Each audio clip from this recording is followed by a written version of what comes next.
Bagaimana hukum seorang perempuan kemudian ingin sholat di masjid? Ingin sholat di masjid. Betul yang tadi ibu sampaikan, yang dituliskan bahwa perempuan itu afdalnya sholatnya di rumah.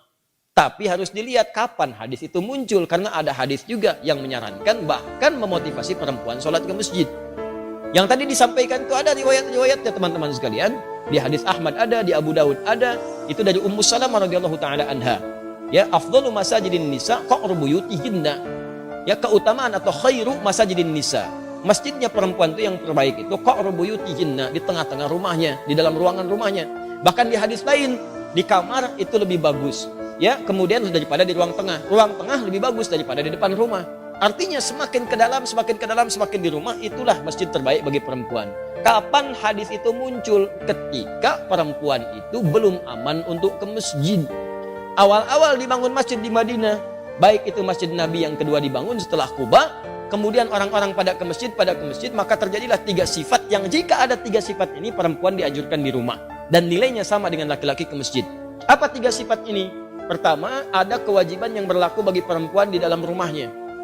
Sehingga prioritasnya di rumah bukan ke masjid. Misal, dia baru punya anak yang diberikan ASI atau anak yang harus dirawat, yang kalau dibawa ke masjid justru bisa memberikan gangguan kepada orang sholat yang lain dan bisa mengurangi rasa khusyuk.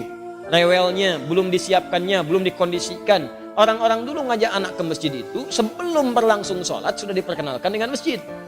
Misal sholat zuhur sekarang misalnya jam 12 kurang 10. Maka Anda jam 11 datang, jam 10 kenalkan masjid, lihatin ini tempat untuk khutbahnya, ini mimbarnya, ini saf-saf sholatnya, ini sholat seperti ini. Lihatin, kalau anak-anak itu wajar, memang anak-anak wajar. Kalau jalan, kalau lari, kalau macam-macam, biarkan dulu aja masuk dia, biarkan masuk. Lari-lari di masjid, lewat sana sini, setelah dia mulai agak nyaman, baru sampaikan, ini rumah Allah. Allah yang sayang pada papa, yang memberikan rezeki, memberikan kau main-mainan, membuat kita nyaman hidup. Allah itu sayang. Rumah Allah beda dengan rumah kita. Masuknya kaki kanan. Ucapkan ini. Kalau kakak ucapkan ini, nanti tobotnya bisa ditambah. Masuk, ucapkan, masukkan kaki kanan, berangkat rapi dia. Begitu sudah mulai agak baik, ajaklah kemudian dalam sholat berjamaah, rapi dia. Dalam sholat dia rapi, setelah sholat lari, biarkan aja namanya anak-anak. Yang repot itu kalau ada orang tua kekanak-kanakan, habis sholat lari-larian. Itu yang repot. Kakek-kakek habis sholat main prosotan di situ, baru kita repot di situ. Kalau anak-anak ya biarkan aja namanya anak-anak. Naik ke punggung biarkan, Anda sholat sunnah dia naik biarkan, nggak apa-apa, nggak usah repot dengan itu. Ini orang tua sekarang repotnya, mohon maaf di rumah disuruh ke masjidnya bukan untuk sholat, malah disuruh main. Kalian ini rame aja di rumah, main sana ke masjid, ya mainnya di masjid. Jelas ya? Maka itu poin untuk pentingnya. Maka yang pertama, kalau ada tugas perempuan di dalam rumah, memang hanya perempuan yang bisa mengatasi, maka yang afdol itu di rumah, jangan paksakan ke masjid. Suami dorong ke masjid, anak laki-lakinya dorong ke masjid. Dorong ke masjid, investasikan. Ayo nak ke masjid, dorong. Antum yang perempuan di rumah. Itu afdolnya. Yang kedua, jika kemudian di jalan itu belum aman dari fitnah. Ini terjadi di zaman Nabi awal-awal dibangun Masjid Nabawi itu. Bahkan jangankan ke masjid, malam-malam itu suka buang hajat, tidak ada toilet. Yang ada itu kebun-kebun, di kebun-kebun kurma macam-macam. Perempuan-perempuan juga demikian. Begitu keluar sering diganggu oleh preman-preman Madinah. Awal-awal di Madinah itu ada preman. Ada, kemudian tobat. Tapi kalau ada preman sekarang telat. Kalau nggak tobat keterlaluan. Orang jahiliyah, tobat, preman, tobat, telat. Kalau sekarang ada preman, tidak tobat. Ya Alhamdulillah.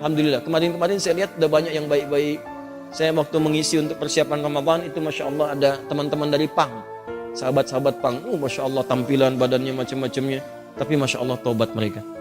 Begitu bertobat, hal pertama yang mereka lakukan adalah mengganti namanya. Dari PANG menjadi pengajian. Ya, PANG jadi pengajian. Tobat. Nah itu diganggu perempuan-perempuan itu, sering diusilin. Sampai bahkan turun ayat tentang jilbab. Ya ayuhan nabiyyu qul li azwajika wa banatika wa nisa'il mu'minin yudnina min jalabibihinna. Nabi, katakan pada istrimu, anak-anak perempuanmu dan perempuan-perempuan yang beriman, sampaikan pada mereka, rendahkan jilbab-jilbab mereka. Ya, asa an yu'rafna fala yu'dzain, sehingga mereka bisa dikenali dan tidak diganggu lagi. Turun ayat ini, turun tentang ayat merendahkan jilbab. Setelah itu masyarakat menyebar. Yang ketiga, memang tidak ada tempat khusus untuk perempuan. Adanya laki-laki saja. Jadi kalau masuk ke sana dia khawatirkan ikhtilaf. Itu yang berbahaya. Maka setelah itulah kemudian dalam 3 kondisi ini perempuan diminta oleh Nabi di rumah, lebih baik di rumah, jangan ke masjid. Setelah kemudian tenang, preman-preman mulai tobat, keadaan mulai tenang, dan masjid mulai luas. Maka muncullah hadis-hadis di Al-Bukhari, di Muslim. Bagaimana Sayyidah Aisyah mengatakan kalau kami subuh-subuh itu banyak perempuan-perempuan datang ke masjid. Kemudian dengan selimut-selimut mereka tutupi. Sehingga nggak kelihatan, karena gelap. Zaman Nabi kan nggak ada lampu seperti ini. Ya, nggak ada lampu seperti ini, kelihatan. Jadi begitu sudah mulai remang-remang, mereka meninggalkan, sudah cepat lari. Salam, balik ke rumah. Salam, balik ke rumah. Itu tandanya sudah ada saf yang rapi, aman di jalannya, kemudian di rumahnya pun tidak ada tugas yang menuntut perempuan ada di rumah. Maka kalau kondisinya aman seperti itu, terbebas dari 3 hal yang demikian, maka hukum ke masjid itu utamanya sama dengan laki-laki diutamakan. Apalagi kalau suami yang ngajak, bagus itu. Mama ayo ke masjid, safnya ada. Seperti di sini di Alexan, saf perempuan ada, laki-laki ada. Masjid jalan, subuh berangkat sama-sama. Kalau bisa sekeluarga. Supaya keluarga itu bisa kenal dengan masjid, anak-anaknya dibawa berangkat semua. Oh, Bu, enak tuh pulang-pulang. Masya Allah, selesai jalan lagi, jalan sehat semuanya. Ya, jalannya bagus, keluarganya juga kumpul, sama-sama menuju akhirat yang baik. Demikianlah apa yang dimaksudkan tadi. Hadisnya ada, keterangannya jelas. Jadi tempatkanlah hadis sesuai dengan makna dan konteksnya.